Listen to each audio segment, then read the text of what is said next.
Hey, it's Jennifer Sparks, and today we are at Delano in Las Vegas. This was an easy one to edit. This is my walk down from my room to the Mandalay Bay pool. For anybody that's wondering if I stay at Delano, is that a good choice, or am I better off staying at Mandalay Bay where I could just go down the elevators and go right to the pool? Well, here today is an unedited just journey from my room in Delano. It's like a 7-minute walk to the pool. So I'm not going to do a lot of talking. It's not going to be very fancy. I'm going to put some fun music on and we're just going to cruise through the casino and get to the pool. If this is your kind of video, awesome. If it's not, go check out my other ones that have more detail if you want to see the room and you want to see the pool. I'm going to be making next a video of my entrance at 8 o'clock in the morning of the pool, and I'm also going to be doing a separate video of the cabanas. So stay tuned for those. But right now, we're just going to take a walk. For those of you who's new to my channel, I'm Jennifer Sparks, and I do resort reviews, and I'm having such a blast in Las Vegas. And here is our little tour. So sit back and enjoy the ride. Thanks for watching.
slash Delano pool. Both pools are in the same area, but Mandalay Bay pools dominate.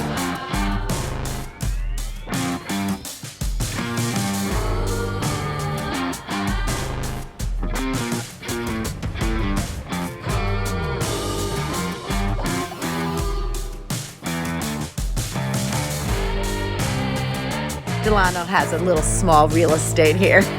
So people wait up here like 6 o'clock in the morning. If you made it this far, thank you so much for watching. And if you're interested in this kind of content, I wasn't sure whether I was going to post this or not, but some people are interested in it. I have a full video of Delano, the rooms, the cabana we rented, everything. Also my trip over to Wynn and the restaurant we went to, and parrots and the cabanas we had there. I had a lot of good stuff and a lot of good stuff coming up. I really, really enjoyed Las Vegas and having so much fun filming this and editing it. Thank you so much for watching. Safe travels to you and good luck in the casinos.